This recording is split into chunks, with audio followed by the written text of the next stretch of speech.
Bring him on, the monarch.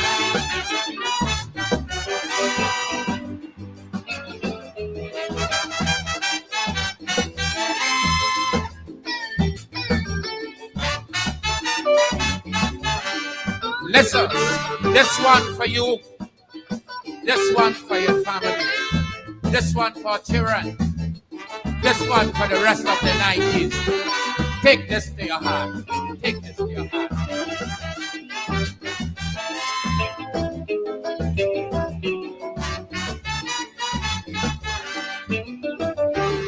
We seem to feel that life is over just because we throw a few pennies down the gutter. You seem to feel everything is lost, so you're fighting to get back something at any cost. But while you're fighting and you're fighting just to get back that little something, we forgetting we know nothing of this world in which we live in. Someone greater put this world together, so we must remember. In times of plenty, we must be grateful. In times of sorrow, we must be strong. In times of joy, we must be thankful. For life really have its up and its down. In times of disaster, we must be ready to get together and move racism out the way. And if you listen to this watchword from your lover, Black Starling, tomorrow would be a better day for you and you and you.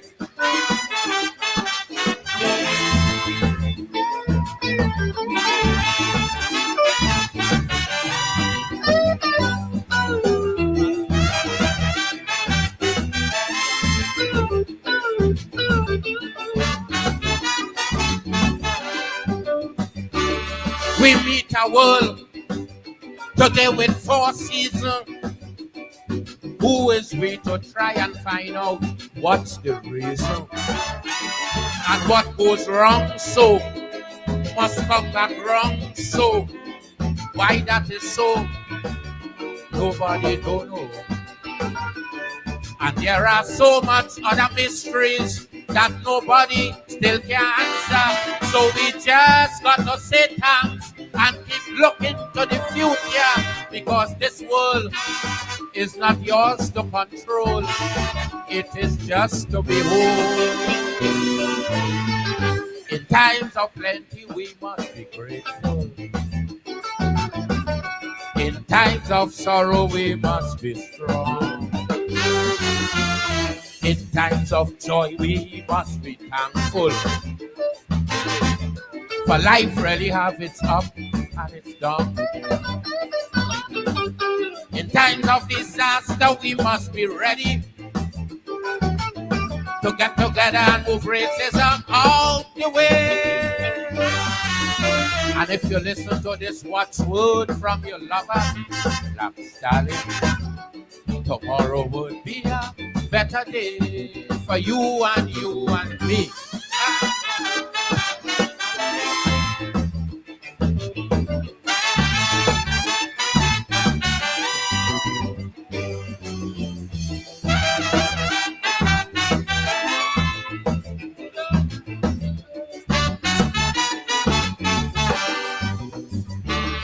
As we go through this life we live in, we must know by now that this world owes us nothing. So live your life and just enjoy it. And let we try to leave this world better than we find it. Because the maker of this world with nobody have no contract, no paper that could tell you yesterday is going to come back. Look ahead, for tomorrow you're dead. After all is said, in times of plenty we must be grateful. In times of sorrow we must be strong. In times of joy we must be thankful. For life really have its up and its down.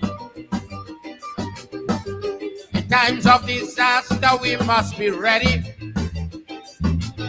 to get together and move racism out the way. And if you listen to this watchword from your lover, Black Stallion, tomorrow would be a better day for you and you and you.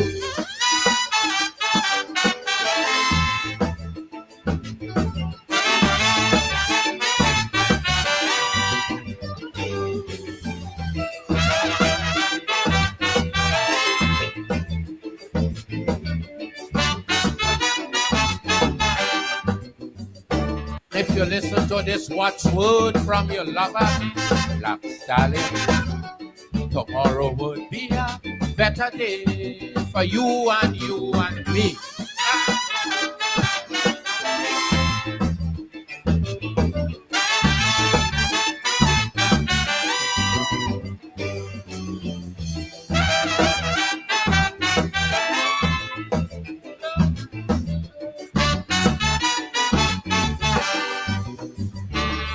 As we go through this life we live in, we must know by now that this world owes us nothing.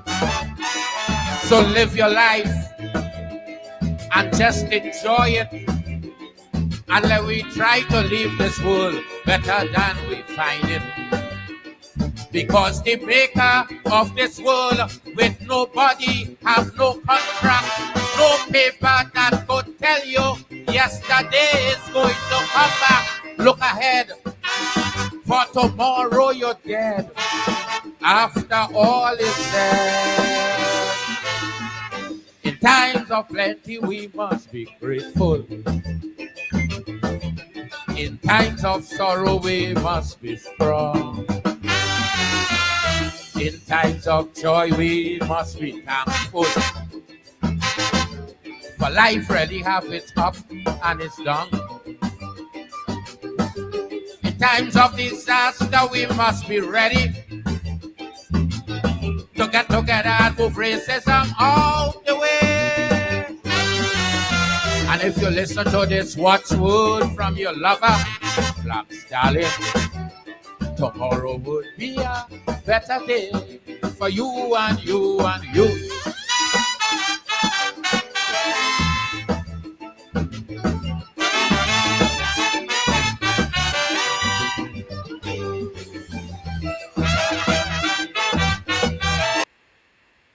Yes, the black man himself, Dr. Leroy Calise, the Black Stallion. In times of disaster, we must get together, move racism out of the way. There is disaster now in our Caribbean. We've had to fetch that burden. Hurricane Beryl leaving in its wake. Disaster in Grenada, Petit Martinique, Carriacou, especially in Carriacou. St. Vincent and the Grenadines hit hard. Barbados suffer great losses. Up in Jamaica, St. Lucia got some touch up. Let us remember our brothers and sisters who were in the path of that hurricane. I was on a program this morning out there in the Caribbean, and the question was asked, can we really develop when we have to face things like hurricane? We have to start all over again. Can we really develop? And we face the clear and present danger of the scars of centuries of plantation, slavery, indentureship, colonialism. And we're living with the consequence of that today, the consequences, the scars. And when you twin that with the natural disaster, our challenges in the Caribbean are tremendous. And I was thinking that there are two things that we've got to do. We've got to defend ourselves against hurricanes, and if you're developed, you're able to minimize the damage. I can never forget in 2010 that earthquake that hit our sisters and brothers in Haiti, devastated that country. I don't think they've recovered from that up to now, 14 years later. There was an even stronger earthquake in Argentina. Argentina had minimal damage because they were more developed. So, being more developed helps you to anticipate the hurricane, defend yourself against the potential ravages. And then when the hurricane is gone, you have to rebuild. You have to rebuild as quickly as possible. Call for resources. And I suggested on that program, I'm suggesting here, that we're talking about reparations now. And just as we, in the oil sector, we talk about a sovereign wealth fund, we should have such a disaster fund.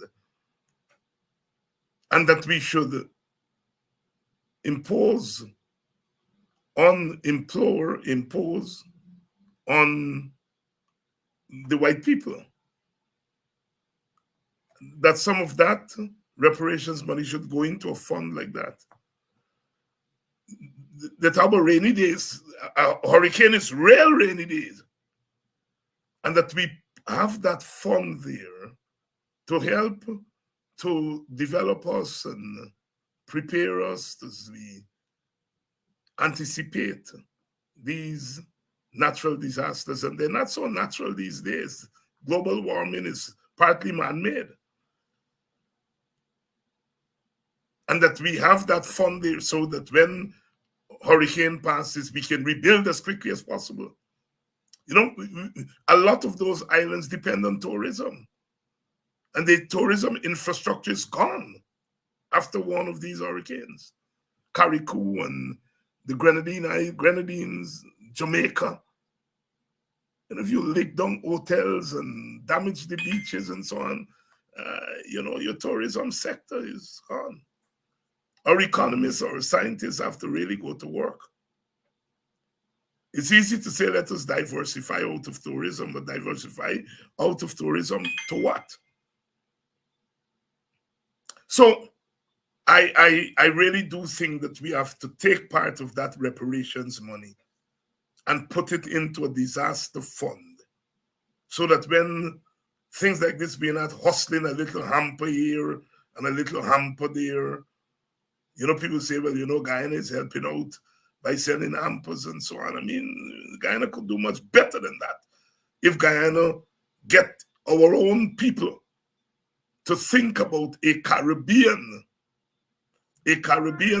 developmental trajectory using all our oil resources. We can help.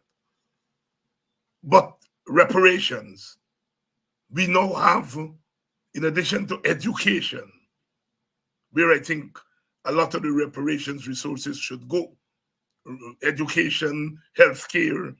This disaster fund that I'm talking about is a third area that I think, because the scientists will tell you, we are the most polluted region in the world. Coming out of tourism, you think is a lot of shit that is being dumped in that Caribbean Sea and so on. And I know scientists, I got a scientist with me tonight.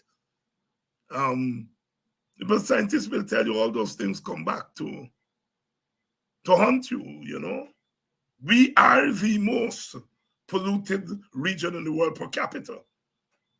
All them P and Dorothy and so on, that them white people coming down here as stories is right there, it dumping. Right there, it dumping. So our young people, our young economists, our young scientists, our young social scientists and natural scientists have to begin to think about these things. Good evening, welcome to Politics 101. Those of you who are joining us from England, I suspect most of you would be Labourites, and you're celebrating the big victory of the Labour Party. Quite interesting dynamics there. But I just want to point out something. Although the Labour Party won with a landslide with 412 seats, I think it might have gone up because there were 3 or 4 seats this morning when I last looked. They only got 33.7% of the vote. 33.7. The Conservatives got 23%. And Labour won, not so much because Labour increased their vote. Labour increased their vote only by 1 point something percent. Is the Farage party, the far-right party, that come in with about 12 or 13% of the votes. If you add those votes to the Conservative Party, they would be on par, almost equal with Labour. But they shipped away from Labour. And in the first past the post system, all you have to do is pass the man by 2 or 3 or 400 votes. So Labour did not increase its share of the vote by much. But because of the Reform UK party, Neil Farage, only win 4 seats, but they got in double figures in terms of the popular vote. But that's their system there in England. And, if you come from the progressive wing of politics, a win is a win. And although it's England, we all masters, you breathe a sigh of relief that the right wing and got back in there. We're looking across at France, they get a runoff. You're hoping that Macron, gets over there from the far-right party. Those of us who live in the United States, that is a tough one there, but, we got to keep on keeping on believing. Because if these people, you see, the logic of slavery and colonialism has taken us the way we are. Because if you enslave people, colonize people for as long as you did, ultimately they're going to flock to you. They're going to flock to France. If you colonize them, France, they're going to flock to Britain.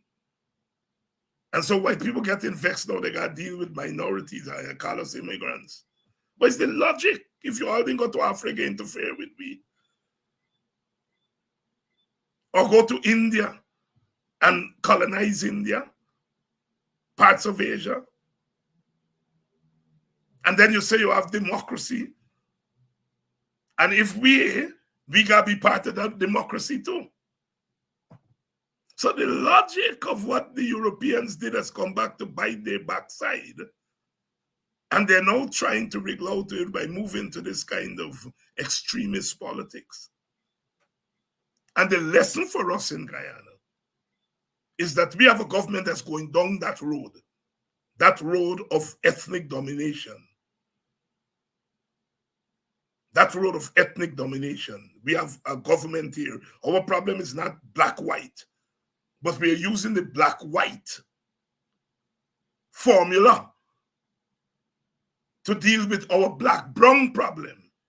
See, the thing about racism is it's a thing you can put in a briefcase and move with it.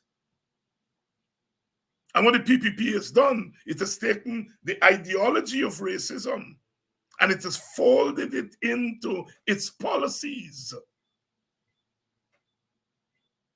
If you are constantly giving me $40,000, $45,000, and you're constantly giving the other group 10 times that, that's not even development.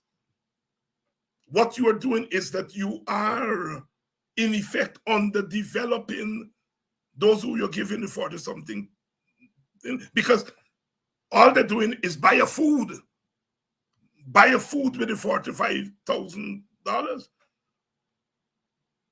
And if you give the another group $400,000, they can buy a food and still get a small piece to repair their house and still get a small piece, perhaps to invest in a small business. So they are being developed. And you give black people $45,000, go and buy a uniform. And you're developing them. Thank God for small mercies because we come out of that tradition. But you can't develop with $45,000. Or you call a little boy from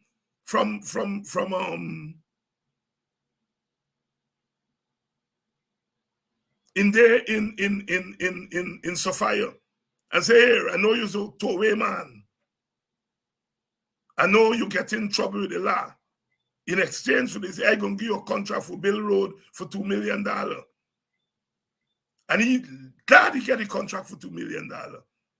But when he done spend on material and spend on thing, he only taking home $200,000. He didn't realize he get cock till at the end of the process. But he's a man get into trouble with the law, and they sit down around a table and say, hey, we gonna help you out. Here's a 1 million, 2 million, go Bill Road. And at the end of the day, that man only get $200,000 for carry home. One of the things I've been doing is talking to people. And it's when you hear this little boy tell you that the big ones just call them around a table and tell them, what you want, what you want.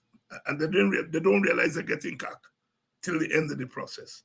We got to continue to tell our people the right things. And that is why I do not tell black people, children, take the money and you know you're voting.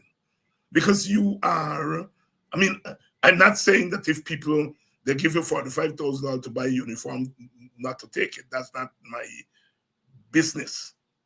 But I cannot tell you that you can cock the PPP. I can't do it because I know you aren't cocking them. Once you go and put yourself, they're cocking you. Good evening and welcome to Politics 101. We've got to do our work, and to help me tonight to do our work is my friend, my brother, Dr. Vincent Adams. Vince, Hey, what's up? hey, good afternoon.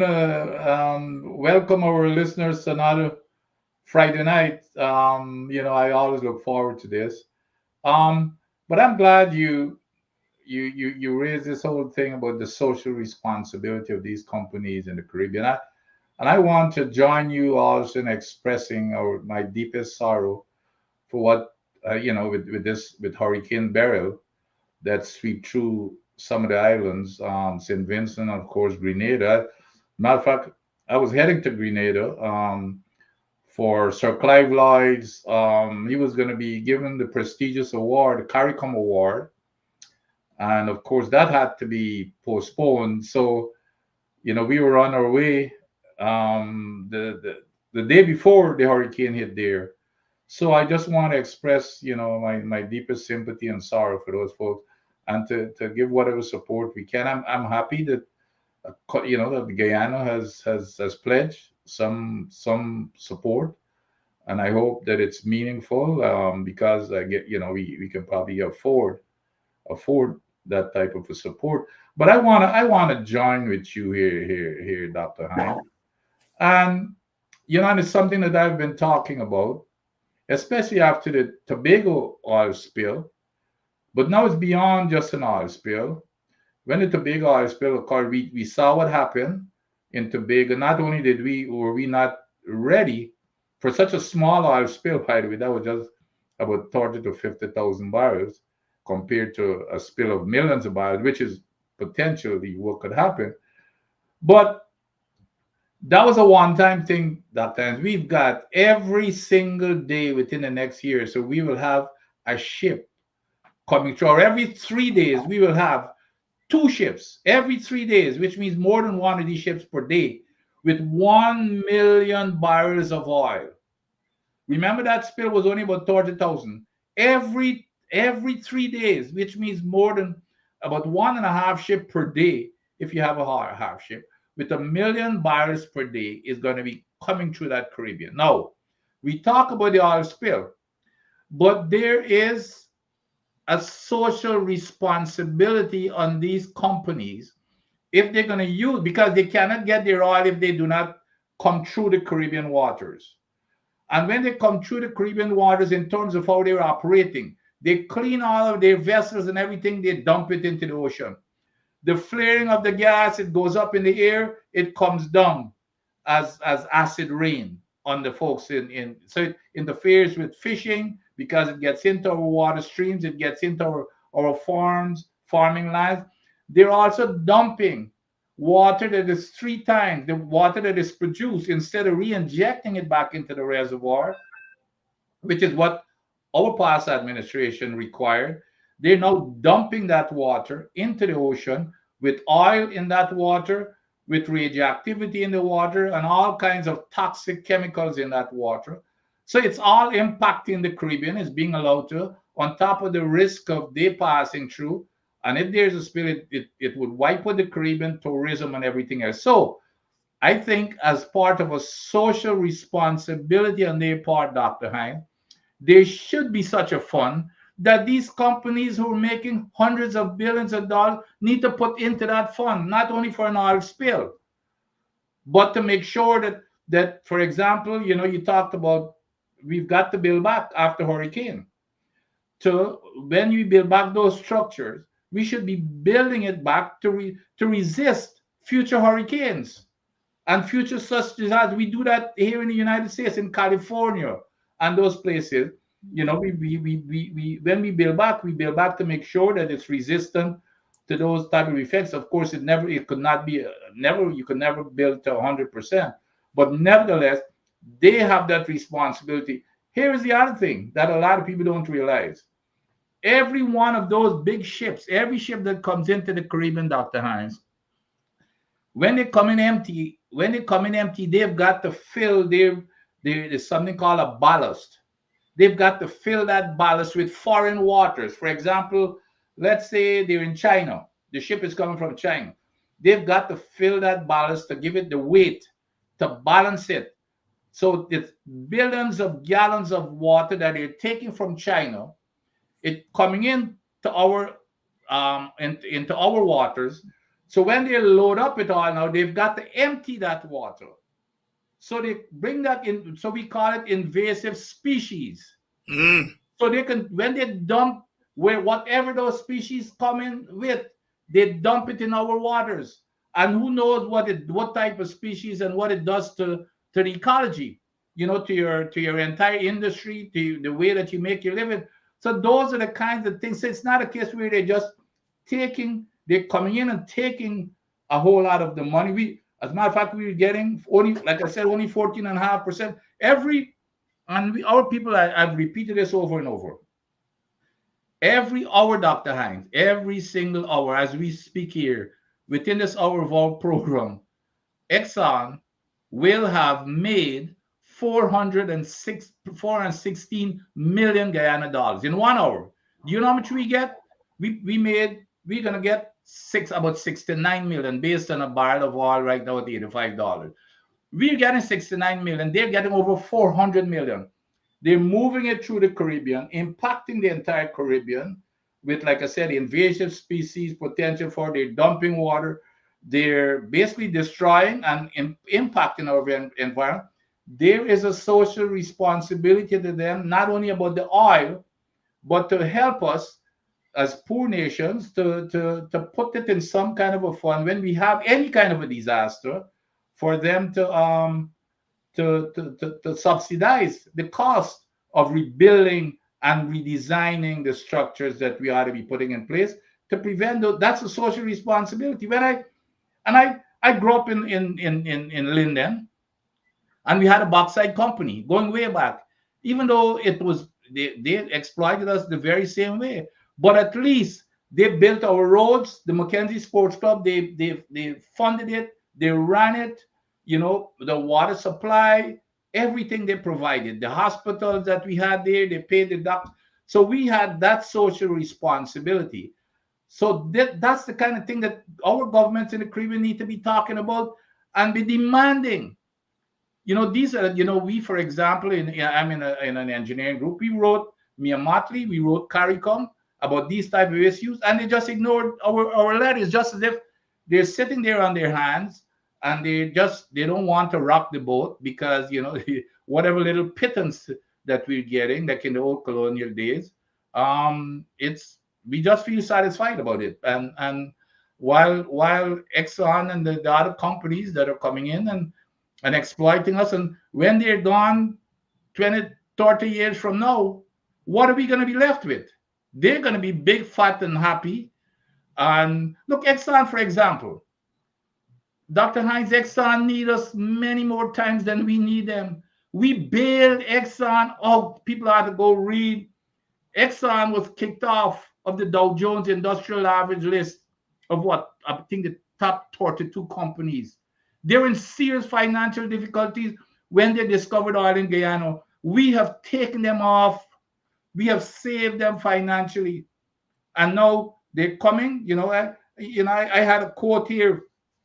They said, they described Guyana up to just a few days ago as a truly once in a lifetime opportunity for us.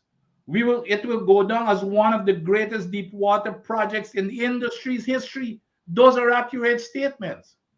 But we don't get any of those benefits. They're the ones who are tolling off the hog of everything. But we need to keep this as a conversation in terms of these companies operating in the Caribbean. They're moving their oil through the Caribbean. Without those Caribbean waters, they wouldn't be able to move a barrel of oil through there. So we need to use that as leverage. That is our value. We need to use that. And when we have disasters such as this that we cannot afford, besides the spill, this is not even about the spill. That's just, so I'm glad that you brought up that as a topic. It's a conversation that we need to have.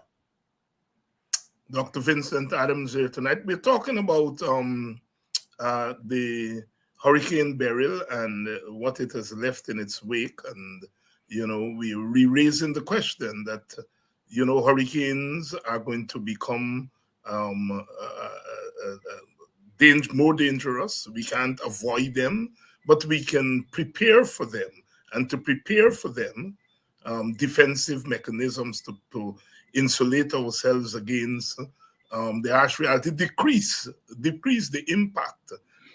It means that we've got to develop the kind of infrastructure. And you're never ever going to stop the damage. You can minimize it. And then when the hurricane is gone, then you still have to rebuild. And when you're talking about development, you have to figure that into your developmental plans. And there's no way we can generate, given the size of our economies, there's no way we can generate the kind of funds that are needed. And so therefore, we have to ask the companies, we have to ask those who operate in the tourism sector, Carriacou, the Grenadines, they depend on tourism. So it's not just about creating some low-level jobs for people, but it's also about, as I'm suggesting, contributing to a disaster fund, because you are part of the global warming. Has to do with your own activities, all the mess that goes into that sea. When those tourists come, they pee and they're dirty, it's going right back into the Caribbean Sea. And all of that is contributing to global warming. And then, of course, Dr. Adams has raised the question of Guyana's oil and Trinidad oil and Venezuelan oil and so forth, having to traverse our waters, and the risk they're in. And so we've got to begin to talk about the fund. And I am suggesting that in addition to those companies that are operating now, that the reparations, part of the reparations money should go into that fund, that disaster fund, So these are conversations I think we've got to have. Unfortunately, our politicians are not always adept at raising these issues when they're out of power, and considering so that when they get in power, they have a sense of their responsibilities. And so we have got to begin to raise the issues on programs like these and to sensitize you, our constituents, to the developmental challenges that we face as post-plantation societies. I was praying that Haiti didn't get hit because I don't know what else, you know, would have happened. I mean, Haiti, because that soil, you know, after they plant sugarcane, plant coffee, and on those hills there, 90% of the land in Haiti is not arable land. And so they get mudslide easy. The land dead after they milk that land for centuries upon centuries. And that's why you get, so when a hurricane or earthquake hit Haiti, it collapses. There's nothing to hold. Well, talking to a scientist, I shouldn't really be talking these things, right? You know, and that's why Haiti suffers more than the rest of us. It was what they call the most prosperous sugar colony, which means they raped that land, raped that land, raped that land, and now it's there, it's dead. So when you see the hurricane and earthquakes, it just collapsed. Dr. Adams, am I making sense? I mean, Oh, absolutely. It's even besides the raping, because the country is so poverty stricken that the people themselves, the poor people, in order to survive and to provide energy, they've got to go cut down all the tree, anything that is around them. They've got to go cut it down to light a fire or to cook that type of stuff. So everything, you know, poverty is you know, it's not a good thing, obviously, as many of us know.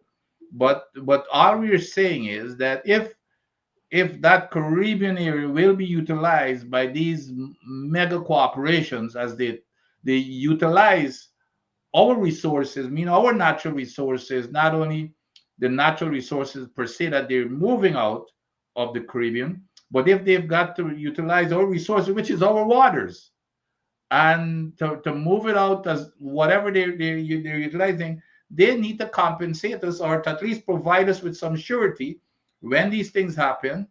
You know, we can look to them to say, well, okay, we've got something that we can mitigate against these type of conditions. To first of all, to build to protect, and then of course after it occurs, to reconstruct. When we reconstruct, make sure that is properly engineered. You know, I always believe that you can engineer anything for any disaster. Of course, it costs a lot of money. Like, for example, Dr. Hines, even in Florida, like I remember, you know, Fort Lauderdale and Miami, all of those houses, they've got those shutters on all of the that's a standard thing. You know, of course, the houses are also designed in such a way that that even the hurricanes that pass through, you know, it's design, you know, you're never gonna, still tears off roof and that type of stuff. But in the case, what is happening here now is just blowing away the entire house, and if it gets wet, like you said, like in Haiti, it would take away the entire hillside and mudslides, and just it will trigger several other disastrous situations. But again, you know, we need some help to engineer those type of things to mitigate against some of the disasters that we suffer from. In case you're just joining us, we're talking hurricane, we're talking natural disasters, man-made disasters, and how vulnerable we are in the Caribbean. We are not in the hurricane path. But we saw the little shake-up a couple weekends ago when there was that earthquake there off the coast of Venezuela. And we get a little touch-up. We are not immune from these things because we're below sea level, and we live here every day, and we see what's happening. Take a place like Barbados, which is so easterly that they are not usually in the path of a hurricane, which means that Barbados would invest very little in disaster preparation. And then they get hit. They didn't get hit direct, but they get hit enough that they damage a lot of their fishing vessels. A lot of our people are in Barbados, fish gone up from tomorrow. If it had gone up, the price of fish automatically went up Yep. because the fishing industry was hit hard. And the market don't play sport. The market don't sorry for you and says, hurricane, we gonna keep the prices down. The prices gone up already for fish in Barbados. And the rich are going to be able to pay the prices. The poor aren't going to be able to eat fish. And you all know what we are talking about. You know, I eating some snapper now. But last year, this time I couldn't afford snapper. I couldn't afford snapper. We had to stay up on the Bangor Mary and maybe trout here and there. I noticed the prices of snapper dropped now. So I could eat a little snapper now. But the point is, and I am by no means low income. So you can imagine if I couldn't eat snapper, the average person couldn't even watch snapper, much more to eat it. The market. My brother, lots has been happening over the past week, the morning after the two big parties. Well, not the two big parties. The two big parties in the opposition, the PNC and the AFC, had their confabs. And you are AFC. You now have a new leader. And there have been lots of questions about Brother Nigel, lots of questions to the AFC. You had a press conference today. The big question is the conflict of interest. Conflict of interest, potential and real, that Nigel faces as leader.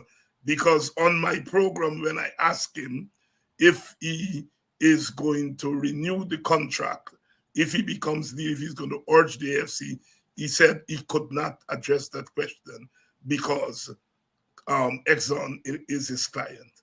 Since then, the question has come up and up again, and he has been addressing the question.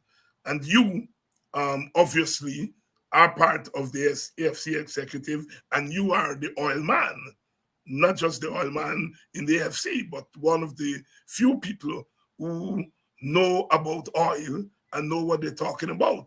So I imagine you would have been very much part of that internal conversation. What can you tell us about how the AFC and Nigel are going to deal with this question of conflict of interest? And although Nigel didn't answer the question about renegotiating of contract, where does the AFC stand now on that? All right, thank you. But before I get to that, let me put it on the record that I like Bangor Mary more than Snapple.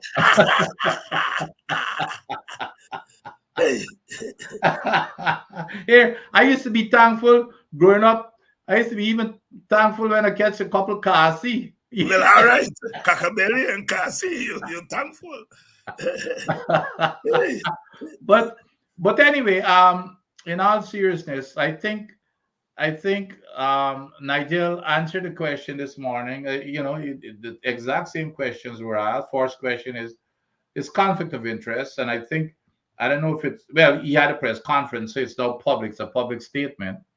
But it would be absurd for me to be speaking for him, so I'm not speaking for him. But this is what I understand it to be. What he explained was that he will remove himself from his company, his law firm, if and when he becomes the president. Now, and that's not so unusual, because I even recall, because when this whole conflict of interest thing came up, I started looking, what's really reasonable. And if we all I'm sure that you would recall the Donald Trump. You never like to use him as an example or a standard for anything. But when Donald Trump was campaigning for the 2016 elections, and the question was asked of him, He said basically the same thing, that if he becomes president, he will remove himself and transfer his business interests over to his sons. And he did not do that transaction in terms of signing his papers and everything to transfer ownership, well, not ownership, but management of his businesses to his sons until January of 2017, after he was already elected. So that's basically what Nigel is saying. Nigel is saying it's not an issue right now. However, he added to that that he will not be making any decisions on behalf of the AFC. What he's done, he's appointed a committee to be headed by myself and with and Dave Patterson, and we can co-op anybody we would like, any of the experts, for us to develop, what is our path forward as a party, not as a government. And so we'll be allowed to do as we feel and make the decision for the party. So that's where we stand, and that's how we intend to execute his wishes. Now, in terms of renegotiation, that's the other question that came up that this morning again, and he answered it the same way, that he will not be involved in making that decision. As we know, that has been for the past several years the AFC official position, that we should renegotiate the contract. It not only did it come from me, as a matter of fact, you folks may remember going way back in 2018, before I even took up my position with the government of Ghana. And you can go read, there was an article February the 14th of 2018 on the front page of the Starbuck News, where I said we should renegotiate the contract and take $1 billion in signing bonus. I mean, I've never changed. Patterson has made it clear in Parliament that we should renegotiate.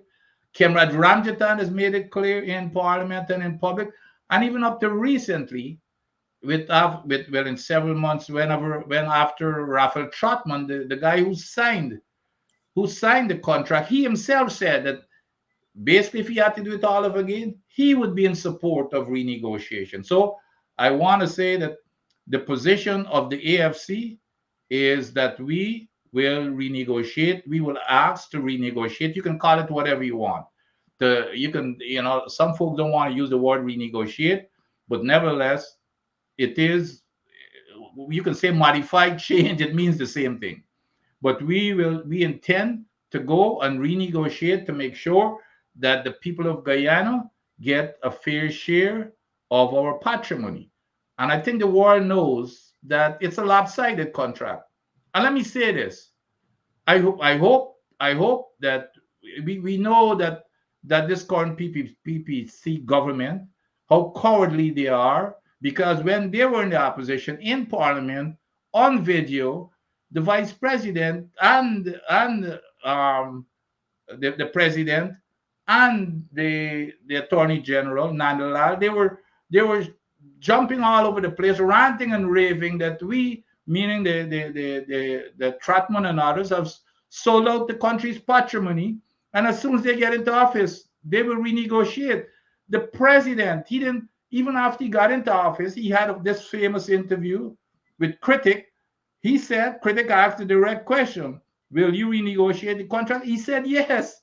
So I'm hoping, I know that how cowardly they are right now, but when I hope that they're gonna support renegotiation after we take office, because that's gonna be a high priority to make sure that our people get a fair share of our patrimony, because right now we're not. Everybody knows it's a lopsided contract. I don't think there's anybody on this planet who says that it's not that it's a fair, who would say that it's a fair contract. But let me ask you this follow-up question, Dr. Adams, because you said, Nigel said, and I've heard him, that if he becomes the president of Guyana, he will have to cut ties with his own company and so on. But what if he becomes the prime minister or a minister? Wouldn't he have to do the same thing, or this is only for the presidency? I know. I think, and again, Nigeria is much more equipped than I am. And the other thing, let me make this clear, because I worked at the highest level of the U.S. government, and our standard was not a legal standard. Our standard was, it had to be a perception. If there is a perception that there's a conflict, that was our Mhm, standard. Now, mhm, mhm. so that's my standard. Now, I'm sure, I'm not speaking for Nigel again. I know he says president, but I think he would remove himself from any position of influence as far as Exxon's operation or is concerned. Well, Exxon, because he says that he's also his clients also go beyond Exxon. It's a lot of our companies.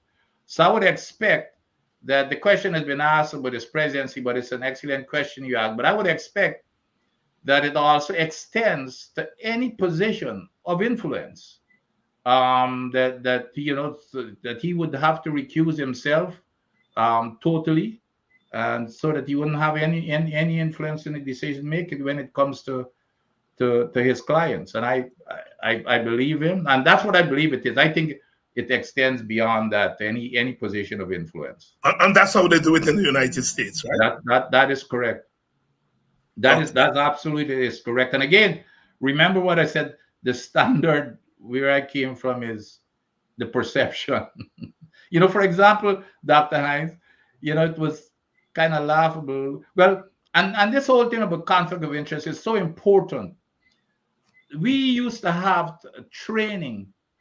I think it's every 6 months or every year, and it was mandatory training, because if you don't do the training, you have a blacklist. You got to do that. If you don't do that training, your security clearance would be taken away and all kinds of stuff. So it was mandatory, and it was so important that and then it would teach. And you had an exam at the end of the training too, and the exam was, they give you all these scenarios, like this would have been a scenario here, with this particular thing. What, how would you handle this kind of stuff? So it's very, very important, and I think we need to adopt that type of scrutiny as far as conflict of interest is concerned, with the big flow of money and the opportunity for corruption, in oil and gas. And that's one of the things, even as an executive of the AFC, and they can tell you that I'm anal when anything that resembles a conflict of interest. I'm very, I scrutinize it very, very closely to make sure, again, that even the perception is not there. Good evening to all of you who are joining us tonight, wherever you're joining us from, whether it's here in Guyana or across the Caribbean. The Caribbean, of course, is reeling, picking up the pieces in the wake of Hurricane Beryl. And those of you who are able to join us, I know in Grenada they still have not restored electricity the entire islands, because it's not just Grenada, it's the small islands, Petit Martinique and Carriacou. They were hard hit. So things are not back to normal yet in those countries. It is good to see our government in Guyana chipping in and helping out the situation. I think they can do more. I think they should do more. And this should be a wake-up call for us as a Caribbean people. I am very, very, very, very strong on the view that part of what we should be doing in Guyana is that we should have a Caribbean component of our development plan, as it has to do with oil and gas. Of course, we subscribe to the position that we have to use the oil and gas and the resources that we are getting from oil and gas, because oil and gas is not going to be there all the time. And so we do not, my party does not share the view that we should not explore and exploit the oil and to get as much as we can from it. And we think, and I'm going to pose this question here to Dr. Adams, because I think even as we are getting as much as we can from the oil and gas, and we are not satisfied with how the government is distributing it. And that's an issue that we have taken up on this side of the political divide. But We do not believe that the oil should be left in the ground. I think it's our chance to develop our country, but we should begin to invest in alternative forms of energy. We are getting money now. We should have a part of the fund should go towards research, renewable energies, for example, and we have the capacity to develop renewable energy. My party, the WPA, has been proposing for a long time. Spend more money on research and development, especially in creating alternative energies. So you can't be accused that you're just extracting the oil and you're not looking after the environment. And so therefore, stop exploiting the oil, stop extracting the oil. No, we are saying extract the oil. Protect your environment as much as you can, and also begin to invest in research and development towards renewable energy, alternative forms of energy, so that you can get out of oil eventually. Dr. Vincent Adams, again, I am not the economist here, I'm not the scientist, so I'm putting it over to you. Do you Yeah, think that's a suggestion? yeah, and that's where I'm absolutely, and I've made this public from day one. Even though I'm a big protector of the environment, and I've differed with many of my friends who are focused on the environment to leave it in the ground. Absolutely not. Again, I grew up in a country in the biggest capitalist country, but we can do both. Engineers and scientists can make, there's always a risk of everything, Dr. Hines. I normally ask my friends, I said, if you want to be, you want to take the risk down to zero, well, are you going to be the first one to stop flying in an aircraft, to stop driving your automobile? Because everything you do, to even the electricity in your house that you get, there is a certain amount of environmental upset that you tolerate. And we do all these risk analysis to determine what is the risk. And the risk is acceptable when you look at the benefits. So I'm absolutely like you are. We need to take advantage of what of our God-given wealth in the oil and even the gold industry, where the environment is being indiscriminately destroyed, and that's what we're against. Follow the science and their processes and procedures for the development of these resources in a safe and environmentally sound manner. But we should, and I've written about this too, Dr. Hines, that we should utilize that wealth to start developing our renewable energy resource. As a matter of fact, I held a press conference, I think it was in 2010 or sometime around then, in Puerto Rico, uh, before the Caribbean Media Exchange. And one of the things that I said before that, it was the same time when anyway, they were deciding when to sign Petrocarib. You remember the Petrocarib deal, when Yes. Venezuela was giving us a loan at a discount price, and then we're going to pay back later on the back end. So what I was saying, I was advising the media exchange for the government, for them to challenge the government rather than taking this money up front. Let Venezuela take those, whatever the discounts are, if they're really serious, rather than not rather than having to depend upon them forever to get them to vote with them on international community and support them. We would have been beholden to them. Rather than doing that, if they're really genuine to save us money in the oil industry or in our energy supply, give us that money that they're discounting upfront. Give us that money for us to invest in our renewable energy resource. I've been talking about this forever, and we of course we saw what Petrocarb did, which is, I hate to say that I told you so, but that's exactly what I said. Going back in, when I had a press conference before the Caribbean Media Exchange.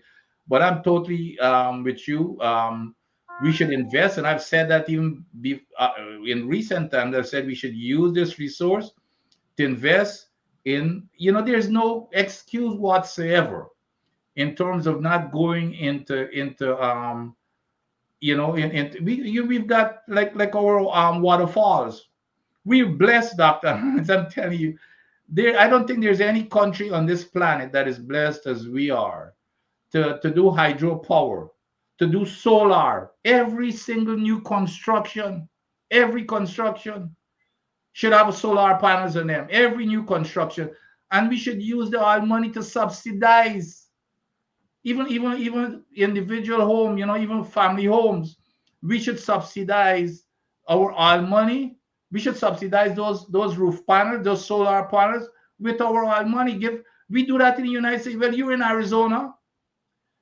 They get credit. You put it on your roof. You get a credit on your write-off in your income taxes, and then you put whatever excess that you're not using, you put it on the grid, and you get credit for that on your bill. So those are the kinds of programs that we should be. We get sunshine throughout the entire year. So those are the kinds of things in terms of a vision for the country with this oil well that we should be investing in. That's what we should be investing in, no question about it. Because like you and I have said, I don't think a whole lot of people realize that oil will only be around for about 25 to 30 years.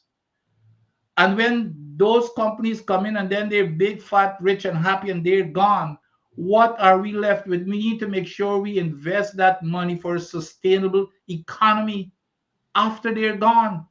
That's what we need to do. And we're so fortunate in that we've got water. When you look at the richest countries in the world, let's go to the Middle East, Saudi Arabia, they have nothing else but sand and oil.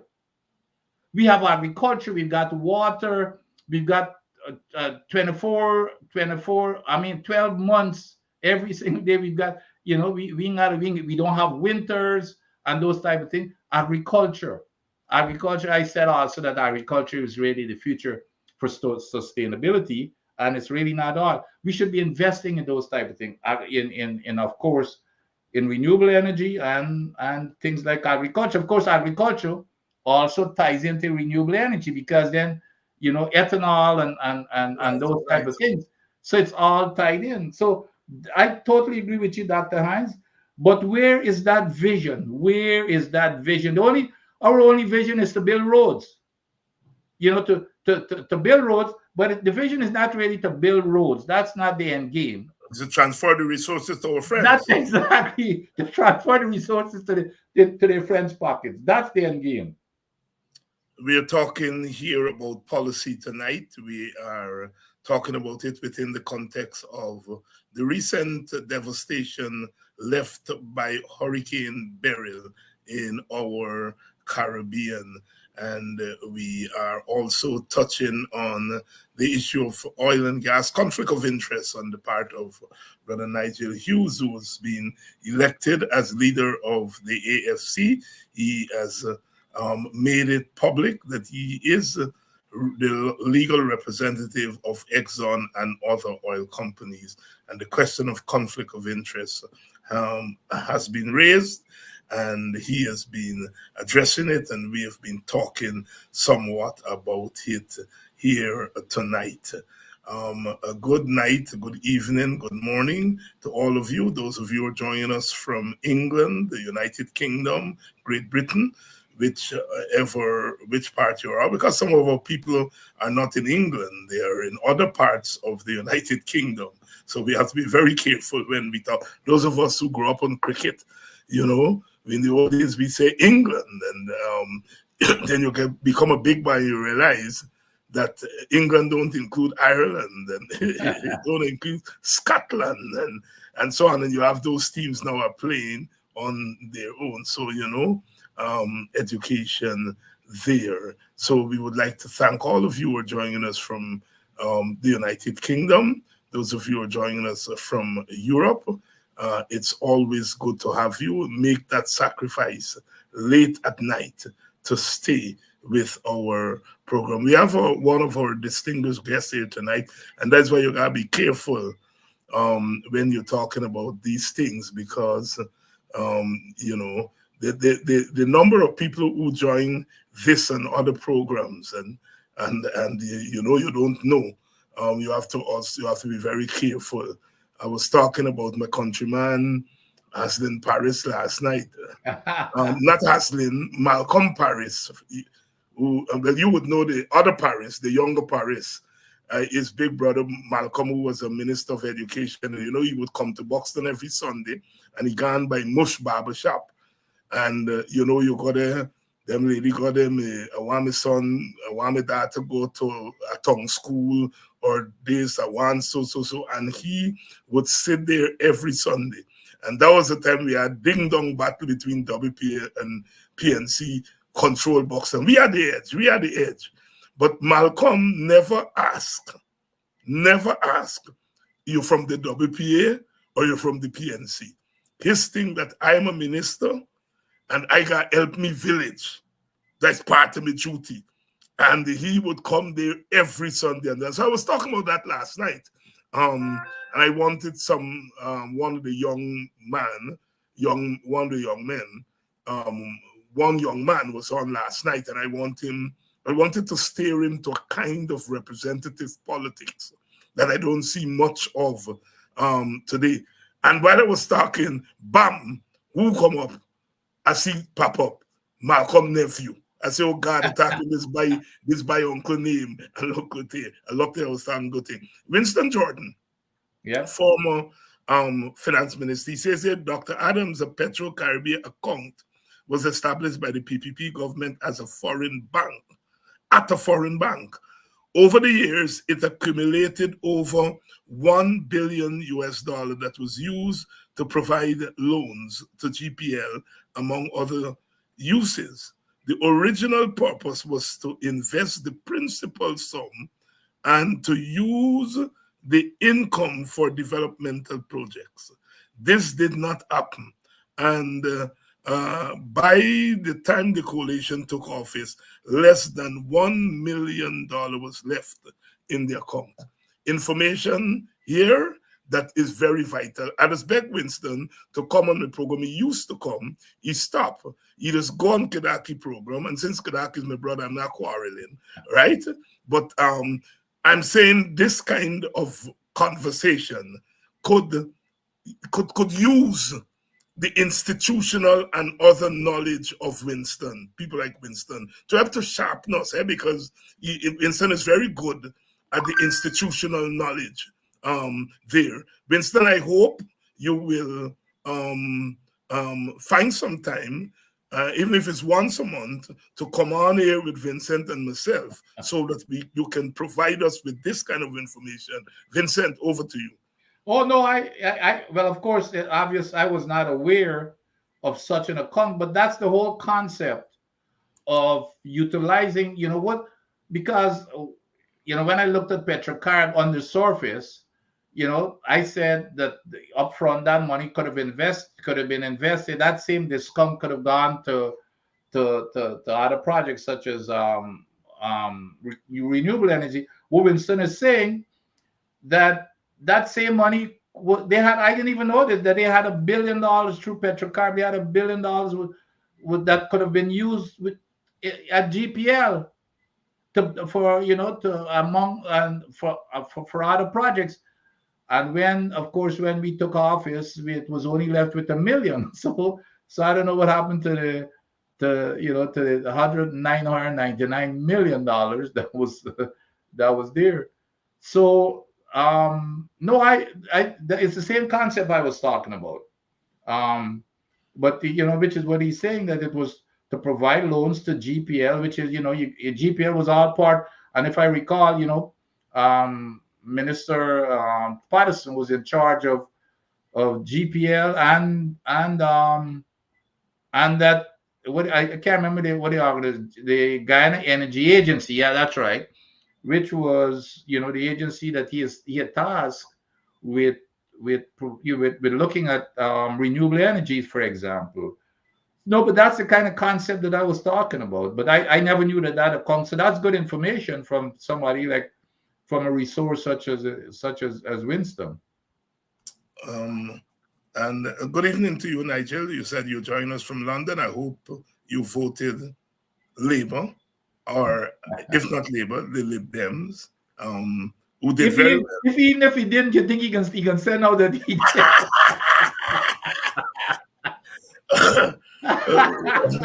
Oh Lord, Vincent, you know it's Friday night.